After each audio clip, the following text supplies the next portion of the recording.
Welcome back to our Force Unleashed lore play series. Last week we rescued Princess Leia Organa. Well, this week we've got to rescue her father, Bail Organa. Organas be getting captured left and right, know what I mean? So we have to go back to Felucia because Bail wanted help from Shaak Ti, who I may or may not have murdered a little while back. I mean, I definitely did, you all saw me do it.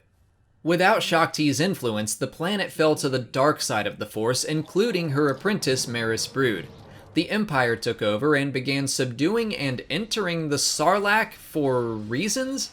Seriously, who on Earth would do that? Knowingly enter a Sarlacc pit and, set up camp there?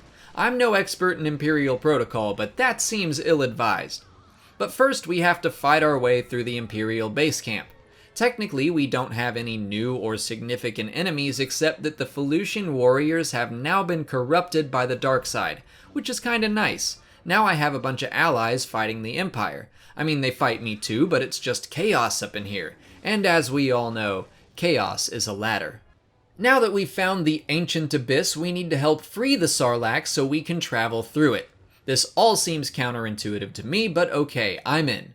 Once complete, we're told to find the Senator inside the Sarlacc.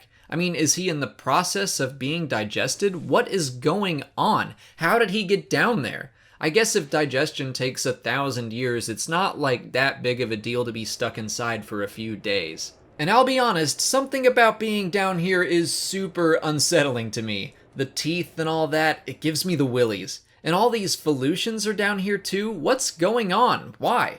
I guess they could all be hiding from the Empire. Anyway, we get out to the Sarlacc's burping hole? Blowhole? What was that? The biology of the Sarlacc really needs to be a little more fleshed out here. Something I didn't get into on our first mission to Felucia was the Yerdua poison spitter.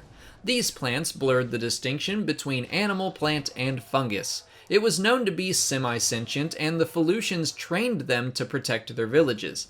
They are a giant pain in the ass.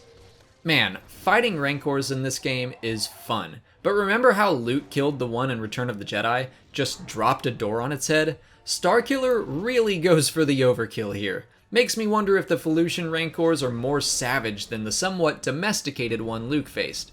Anyway, we find Bail Organa, but we are forced to face Maris Brood.